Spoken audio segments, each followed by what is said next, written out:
ঘরে বসে part time কাজ, তাও আবার ভারতের একটা নামকরা সরকারি প্রতিষ্ঠানের সাথে। আজকে আমরা এমনই একটা দারুণ ওয়ার্ক ফ্রম হোম চাকরির সুযোগের সব খুঁটিনাটি বিষয় জেনে নেব। তো চলুন আর দেরি না করে সরাসরি শুরু করা যাক। The first step towards achieving your dreams is having the right coach. Get the best education with Convolution Educare and make your government and corporate job training dreams come true. Download the app now. ভাবা যায় দেশের একেবারে প্রথম সারির একটা প্রতিষ্ঠান থেকে ঘরে বসে কাজ করার সুযোগ, আর তার জন্য কোনো পরীক্ষাও দিতে হবে না, ইন্টারভিউয়েরও চাপ নেই। হ্যাঁ, একদম ঠিকই শুনছেন। এই রকম একটা নির্ভরযোগ্য সুযোগ কিন্তু সচরাচর আসে না। আজ আমরা এর আগাগোড়া সবটা বিস্তারিতভাবে জেনে নেব। তো সবার আগে যে প্রশ্নটা আমাদের সবার মনেই আসছে সেটা হলো, এই কাজটা দিচ্ছে কারা আর কেনই বা দিচ্ছে? চলুন এবার সেই ব্যাপারটা একটু খতিয়ে দেখা যাক। এই নিয়োগটা করছে ভারতের অন্যতম গর্বের প্রতিষ্ঠান, বেঙ্গালুরুর ইন্ডিয়ান ইনস্টিটিউট অফ সায়েন্স বা IISc। এটা কিন্তু যে সে প্রতিষ্ঠান নয়, একটা বিশ্বমানের সরকারি গবেষণা সংস্থা। কাজী বুঝতেই পারছেন এই সুযোগটা 100% নির্ভরযোগ্য। কিন্তু প্রশ্ন হল, IIScর মতো একটা গবেষণা প্রতিষ্ঠান কেন এ ধরনের কাজ করাচ্ছে, তাই না? আসলে এটা তাদের SPIR ল্যাবের একটা খুব গুরুত্বপূর্ণ প্রজেক্টের অংশ। এখানে স্পিচ টেকনোলজি, মানে ধরুন অটোমেটিক স্পিচ রেকগনিশন বা ASR এর জন্য ডেটা তৈরি করা হচ্ছে।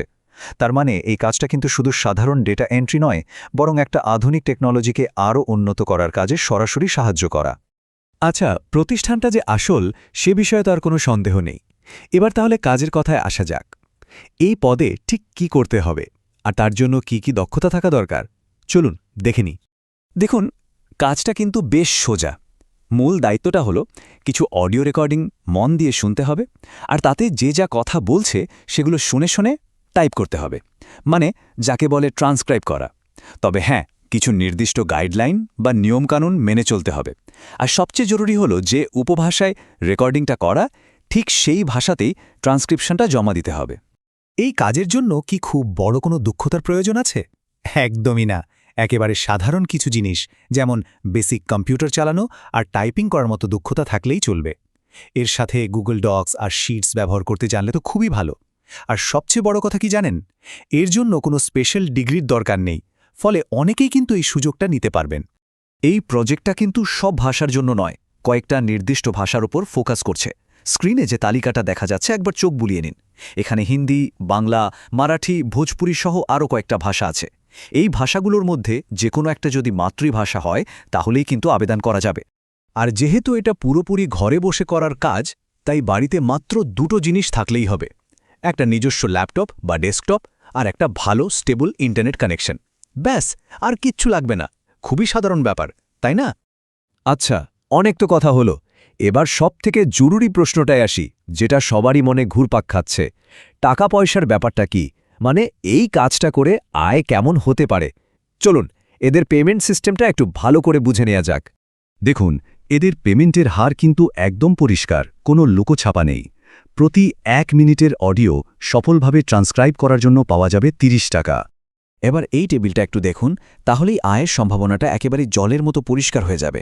ভাবুন একবার, যদি দিনে মাত্র আধ ঘন্টার অডিওর কাজও করা যায়, তাহলেও মাসে আয় হতে পারে প্রায় 27,000 টাকা।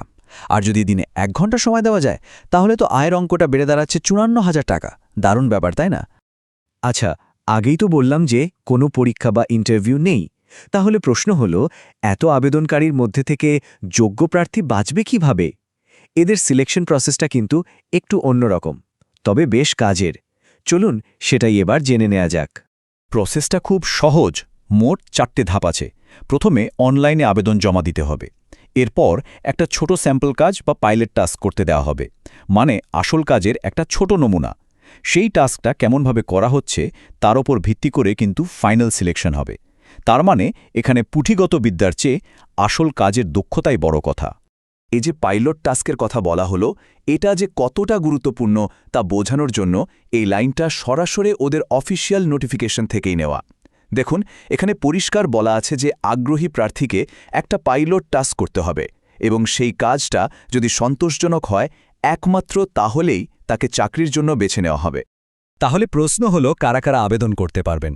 আর এখানেই আছে আসল সুখবরটা, কারণ এক্ষেত্রে যোগ্যতাগুলো খুবই ফ্লেক্সিবল। ভারতের যে কোনো জায়গা থেকে আবেদন করা যাবে। ছেলে মেয়ে সবাই আবেদন করতে পারবেন। ফ্রেশার হন বা অভিজ্ঞ তাতেও কোনো সমস্যা নেই। এমনকি পড়াশোনা কত দূর মানে আন্ডার গ্র্যাজুয়েট, গ্র্যাজুয়েট বা পোস্ট গ্র্যাজুয়েট সবাই অ্যাপ্লাই করতে পারবেন। আর বয়সেরও কোনো ঊর্ধ্বসীমা নেই, মানে সুযোগটা প্রায় সবার জন্যই খোলা। তবে একটা খুব জরুরি কথা কিন্তু মনে রাখতেই হবে, এই চাকরির জন্য আবেদন করতে কোনো পয়সা লাগে না। আইআইএসসি কোনো আবেদন ফি বা টাকা নেয় না, এটা সম্পূর্ণ বিনামূল্যে। তাই যদি এই চাকরির নাম করে কেউ টাকা চায় তাহলে সঙ্গে সঙ্গে বুঝে যাবেন যে ওটা একটা জালিয়াতি।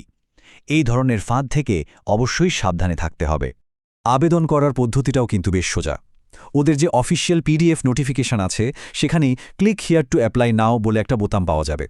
ওটায় ক্লিক করলেই অনলাইন ফর্ম খুলে যাবে। ফর্মটা ভরার সময় কয়েকটা জিনিস খেয়াল রাখতে হবে, যেমন নিজের কন্ট্যাক্ট নম্বর আর ইমেল আইডি একদম ঠিকঠাক করে দিতে হবে, কারণ পরবর্তী সব যোগাযোগ কিন্তু ওটার মাধ্যমেই হবে। আর সিভি বা রিজিউমেটা সরাসরি আপলোড না করে গুগল ড্রাইভের মতো কোনো সার্ভিসে আপলোড করে তার লিঙ্কটা শেয়ার করতে হবে। আর হ্যাঁ, আবেদন কিন্তু যে কোনো সময় বন্ধ হয়ে যেতে পারে, তাই আগ্রহ থাকলে দেরি না করাই ভালো। তো সবটা শোনার পর কি মনে হচ্ছে? ঘরে বসে নিজের সুবিধামতো সময় কাজ করে ভালো আয়ের সুযোগ, তাও আবার আইএসআরওর মতো একটা নির্ভরযোগ্য প্রতিষ্ঠানের সাথে? এই দক্ষতাভিত্তিক সুযোগটা কি নিজেদের লক্ষ্যের সাথে মানানসই? যদি উত্তরটা হ্যাঁ হয়, তাহলে এটা কিন্তু একটা দারুণ সুযোগ হতে পারে। এবার ভেবে দেখার পালা।